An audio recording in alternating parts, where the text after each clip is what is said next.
पहले पार्ट में हमने देखा था कि फ्रे चर्च में आता है और फेरलॉक उसे मारने की कोशिश करती है और अपना सीक्रेट उसे बता देती है।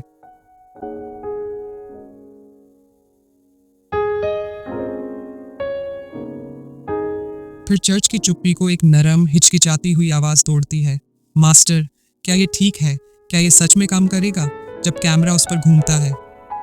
फेरलॉक एक मेड के कपड़ों में है, संगमरमर के फर्श पर झाड़ू लगाते हुए। उसके चेहरे पर ह्यूमिलिएशन की वजह से निराशा है।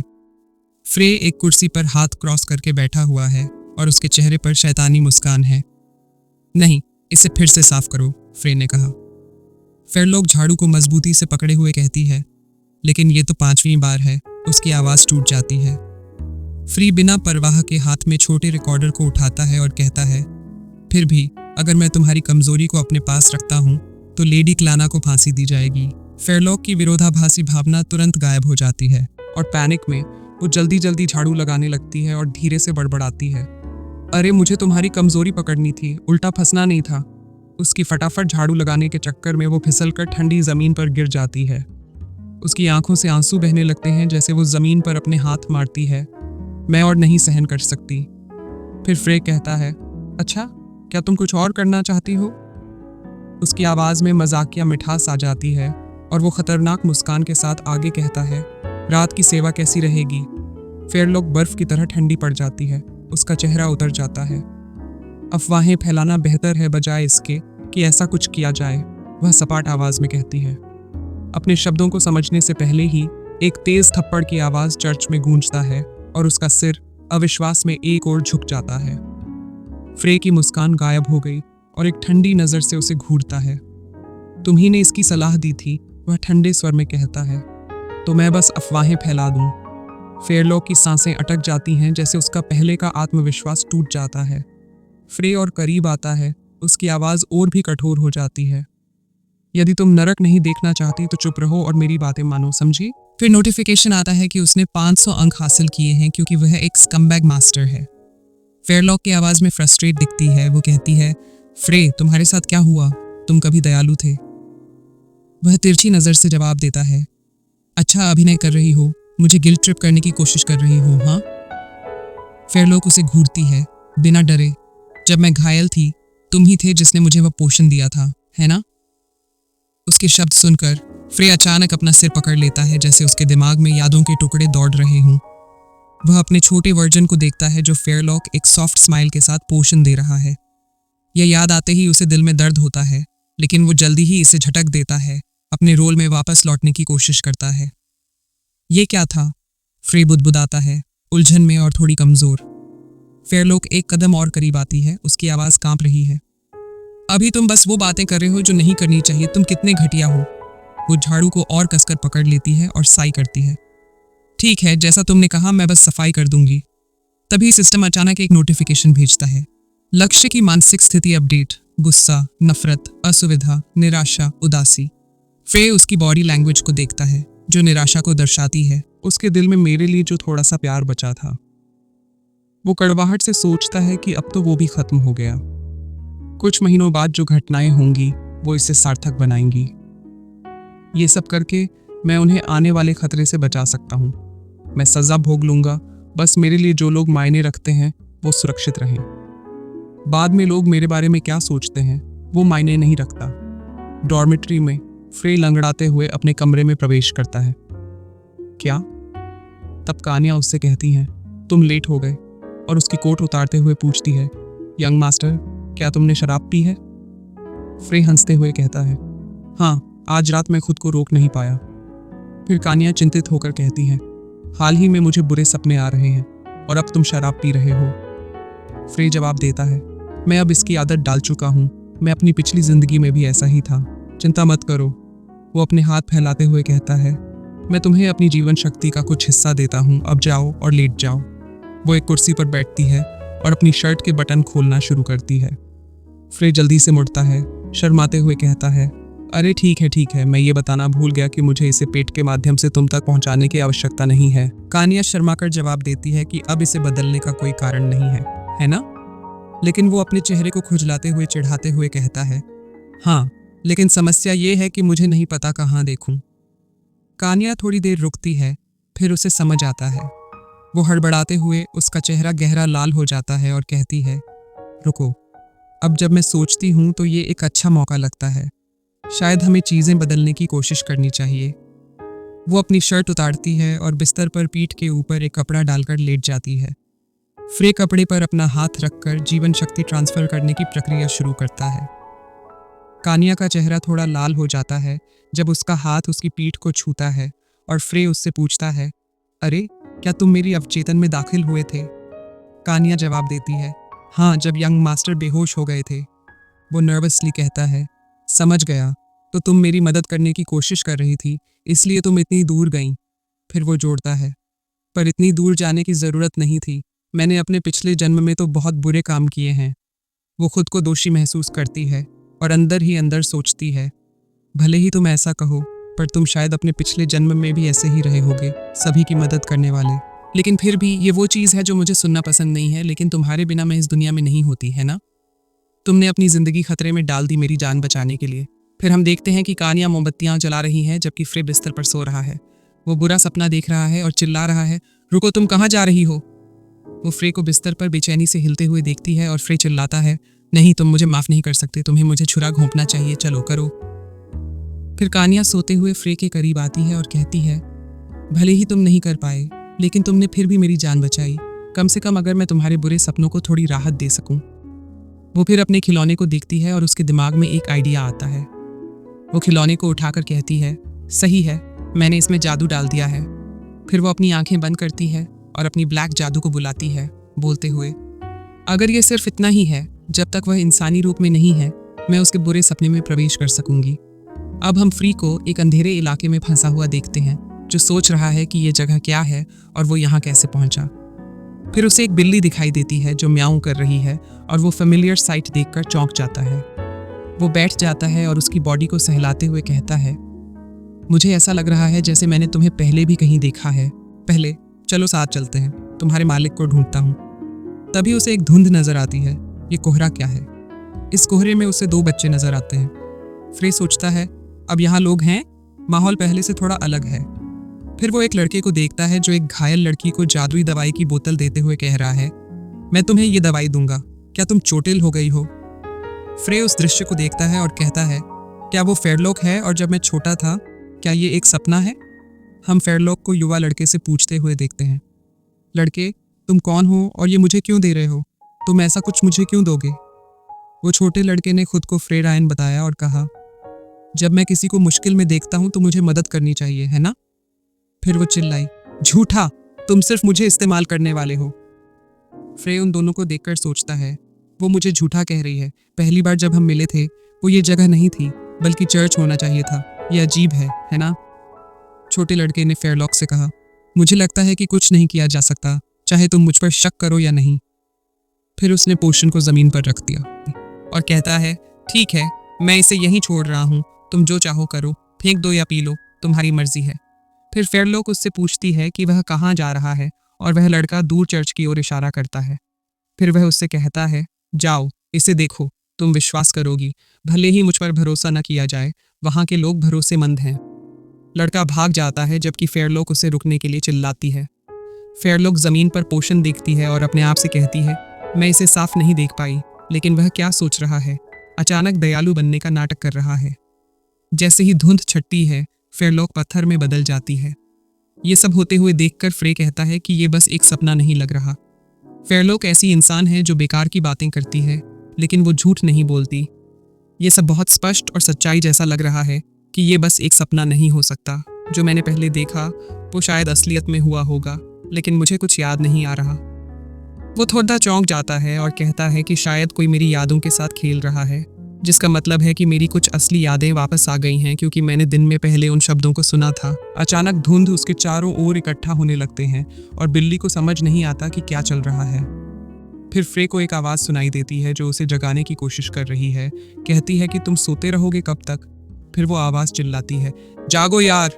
वो अपनी आंखें खोलता है और हैरान रह जाता है जब एक खूनी सूरत कहती है, आखिरकार तुम जाग गए, है ना? तुम वही दोस्त हो जिसने मुझे इस हाल में पहुंचाया। फ्रे जमीन पर गिर जाता है जब उसे फेयरलॉक एक खंभे पर सूली पर लटका हुआ दिखाई देती है, जो डरावनी आंखों से उसे घूरती है। उसकी हालत देखकर वो अंदर ही अंदर सोचता है, इतनी सारी चीजों में तुम्हें ये याद दिलाने की कोई जरूरत नहीं थी। अचानक एक हाथ अंधेरे से बाहर आता है और उसके कंधों को पकड़ लेता है। वो और कोई नहीं बल्कि क्लाना है, जो खून से सनी और भयानक हालत में है। वो फ्रे से पूछती है, क्या तुम्हें मुझे मारकर मजा आया? फ्रे जमीन पर खून की एक तालाब को छूता है, अपने हाथ को ऊपर उठाता है और पूछता है, ये खून कहाँ से आ रहा है? तभी उसे एक आवाज सुनाई देती है, यंग मास्टर। वो डर से कांपने लगता है, क्योंकि क्लाना और एरिना की खून से सनी आकृतियां उसके पास आती हैं और भयानक चेहरों के साथ कहती हैं, हमें बचाओ फ्रे, ये बहुत दर्दनाक है, तुमने हमें तड़पा कर मार दिया। क्या तुम अब खुश हो? वे सब उसे पकड़कर अंधेरी धुंध में खींचने लगती हैं, जबकि वह मदद के लिए चिल्ला रहा है, किसी से उसे बचाने की गुहार कर रहा है।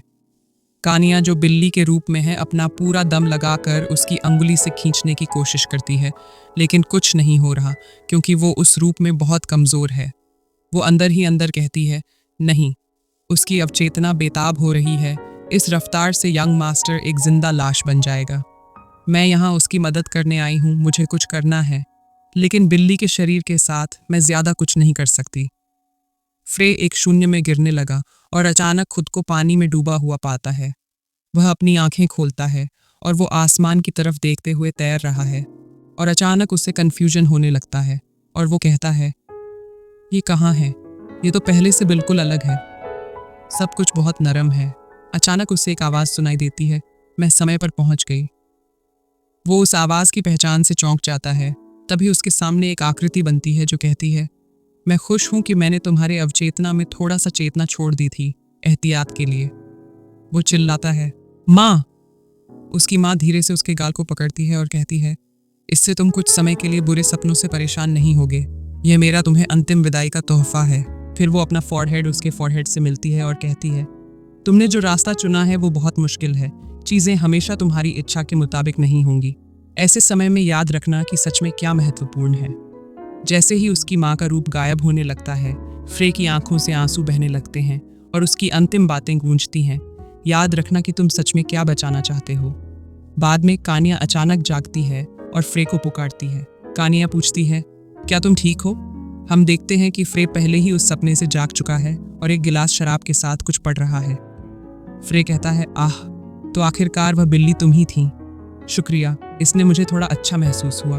कानिया कहती है, नहीं, मुझे माफ़ करो, मैं तो बिल्कुल बेकार थी। फ्रे थोड़ा सा कांपता है और कहता है, मैंने अपने माँ को सपने में देखा। कानिया चौंकती है, वो तो मर चुकी है। वो कहती है कि अगर मैं फंस जाऊं तो मुझे बस ये याद रखना है कि मुझे क्या बचाना है। फिर वो अपनी सिर को निराशा में पकड़ता है और कहता है, पर सच में मैं चिंतित हूँ। अगर मेरी यादें बदली गईं तो मैं किस पर विश्वास करूं? यहाँ तक कि भविष्यवाणी की किताब जिस पर मैं भरोसा करता हूँ वो भी झूठी हो सकती है। कानिया उसके पीछे से गले लगाते हुए कहती है, अगर ऐसा है तो बस विश्वास रखो। तुमने दूसरों के लिए किसी और से ज्यादा मेहनत की है यंग मास्टर। भले ही तुम्हारी यादें बदल दी गई हों और तुम्हारी सारी कोशिशें बेकार लग रही हों, लेकिन मैं कभी भी उस शानदार तरीके को नहीं भूलूंगी जिससे तुम जीते थे। फ्रे अंदर ही अंदर सोचता है, सही कहा, शुरुआत से ही मुझे पता था कि यह एक मुश्किल रास्ता है, फिर भी मैंने अपने प्रियजनों की रक्षा करने के इरादे से कदम बढ़ाया। अब ये उदास होने का समय नहीं है। उसकी आंखों से आंसू बहते हैं और वो कहता है, भले ही मैं असफल हो जाऊं, मेरी मेहनत बेकार नहीं जाएगी। अब दृश्य कुछ दिनों बाद बदलता है। अकादमी में हम देखते हैं कि टीचर छात्रों को संबोधित करते हुए कहती हैं, अब हम मध्यकालीन परीक्षा शुरू करेंगे, कृपया आगे आओ। फिर हम फ्रे और कानिया को एक दूसरे के पास बैठे हुए देखते हैं, जो स्टेडियम को देख रहे हैं। फ्रे अपने मन में सोचता है, मैंने जो भी माना ट्रांसफर स्किल्स खरीदी, सबको लेवल अप किया, और मैंने कानिया के साथ बहुत प्रैक्टिस की है, तो ये ज़रूर काम करेगा। जो मैच चल रहा है वो क्लाना और फेयरलॉक के बीच में है। जैसे ही वो लोग तैयारी कर रहे हैं, टीचर फेयरलॉक को याद दिलाती हैं कि इस बार कोई भी वापसी नहीं होगी। फेयरलॉक आत्मविश्वास से भरी नज़रों से जवाब देती है, कोई चिंता नहीं, मेरा पीछे हटने का कोई इरादा नहीं है। क्लाना अपना हाथ उठाती है और अपनी जादुई गोली के लिए तैयार होती है। वह थोड़ी देर के लिए फ्रे की तरफ देखती है, जिसे फ्रे नोटिस करता है और सोचता है, लगता है वह कुछ सोच रही है। उस एंगल से मुझ पर हमला करना तो नामुमकिन है। फिर क्लाना अपनी जादुई गोली फेयरलॉक की तरफ चलाती है। फेयरलॉक एक डरावनी ऑरा के साथ खुद को तैयार करती है और गोली को अपने दाहिने मुक्के से रोकती है, जिससे वह दूसरी दिशा में मुड़ जाती है। फ्रे गोली के करीब आते ही चौंक जाता है और सोचता है, बकवास, तो ये इनकी योजना थी कि हमले को इस दिशा में उसे मोड़ देगी। अटैक जैसे ही फ्रे से टकराने वाला था, तभी शिक्षक तेजी से फ्रे के सामने आकर अपनी तलवार से गोली को रोक देती है। फिर एक ठंडी आवाज में कहती है, मुझे विश्वास है कि यह एक दुर्घटना थी। अगर यह जानबूझकर किया गया तो तुम दोनों को अयोग्य करार दिया जाएगा। उसकी योजना असफल होते देख क्लाना फेयरलॉक से कहती है, अब कुछ नहीं हो सकता, इसे जल्दी निपटाते हैं। दोनों टकराते हैं और क्लाना तेजी से फेयरलॉक को लगातार वार करती है। फेयरलॉक पर हुए कई तेज वारों से वो अपने मुंह से लार गिराते हुए जमीन पर गिर जाती है। फिर शिक्षक घोषणा करती है कि क्लाना जीत गई है और एरिना और फ्रे को सामने आने के लिए कहता है। जैसे ही फ्रे खड़ा होता है, कानिया उसे कहती है कि यंग मास्टर, अपने आप पर इतना दबाव मत डालिए, और वह जवाब देता है, कोई बात नहीं, हमने सही तरीके से हारना कैसे है ये सीखा है, सही। फ्रे और एरिना आमने सामने खड़े होते हैं। एरिना अपनी आग को बुलाती है और कहती है, तैयार हो जाओ, तुम्हारी औकात क्या है। फ्रे जवाब देता है, काफी आत्मविश्वासी में लग रही है ना। फिर वह अपनी तलवार को पकड़ता है और कहता है, तुम मेरे हाथों में आने के बाद बड़ी बातें नहीं कर पाओगे, तो चलो एक शो करते हैं। फिर टीचर कहती है, ठीक है, क्या तुम तैयार हो। फ्रे एरिना की तरफ बढ़ता है, जबकि एरिना एक आग का गोला बुलाती है। अचानक फ्रे चौंक जाता है जब एरिना एक साथ 7 आग के गोले बुलाती है। एरिना फिर इतने अधिक आग के गोले को नियंत्रित करने में कठिनाई महसूस करती है और ज़्यादा ध्यान लगाने की कोशिश करती है, लेकिन वो अंततः भ्रमित हो जाती है क्योंकि उसका जादू डिसिपेट हो जाती है। फिर फ्रे माना से जादू को अपने हाथ में ट्रांसफ़र करता है और कहता है, जब तुम खुद को धकेलते हो तो ऐसा ही होता है, मुझे अब ओरिजिनल प्लान पर वापस लौटना पड़ेगा।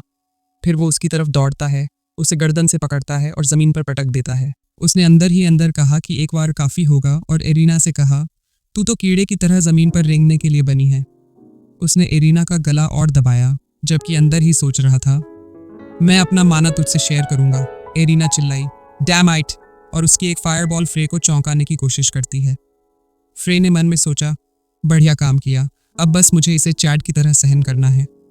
जैसे ही फायरबॉल फ्रे की पीठ पर लगती है, वह अपनी तलवार गिरा देता है और जमीन पर लुढ़कते हुए चिल्लाता है, ये तो दर्द हो रहा है, तू तो बुरी है एरिना। फिर एरिना खड़ी होती है और फ्रे को बुलाते हुए अपनी शक्तियां समन करती है और एक बड़ा आग का गोला बनाती चिल्लाते हुए, मर जाओ।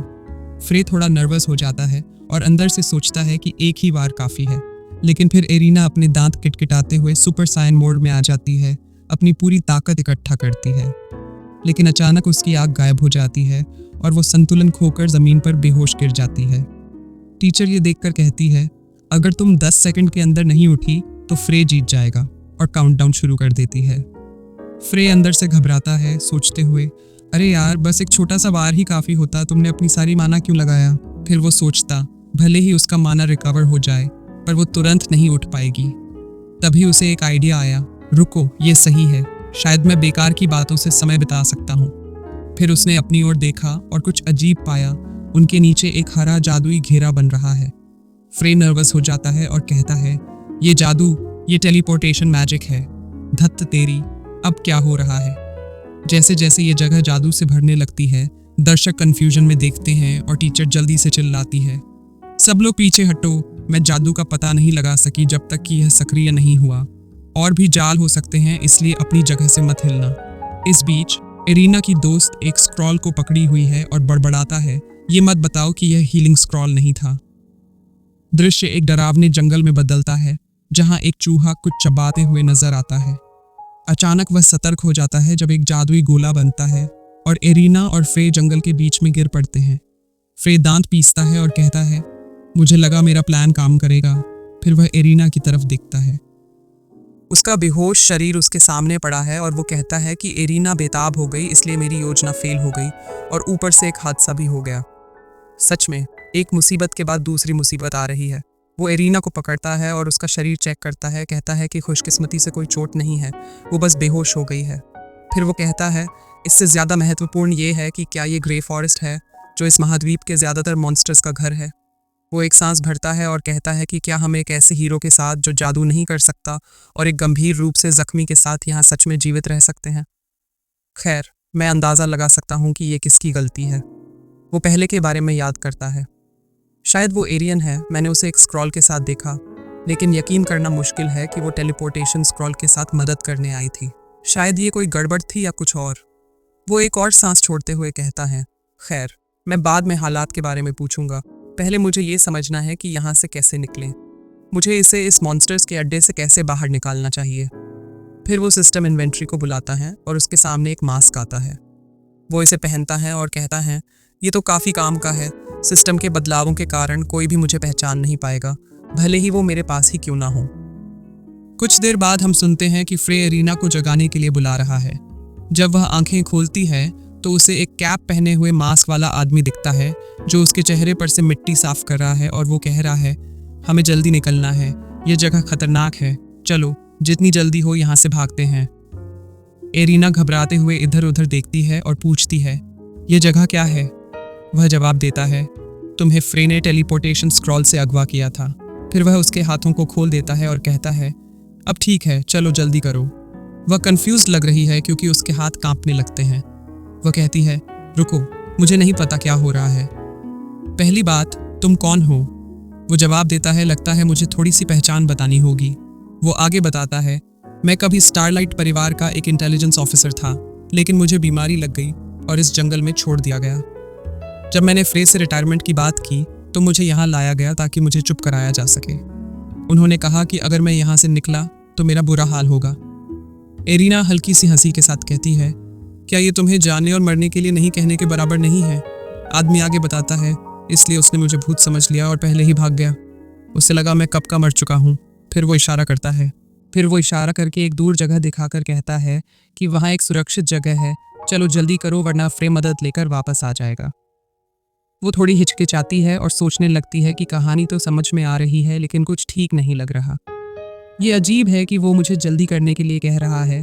फ्रे का दोस्त मेरी मदद नहीं करेगा, इसलिए मुझे इनकार करना चाहिए। एक आत्मविश्वासी नज़र के साथ वो उससे कहती है, धन्यवाद, लेकिन मैं अकेली चली जाऊंगी। उसके कंधे पर हाथ रखकर कहती है, दिखावे के बावजूद मैं काफ़ी कुशल हूँ।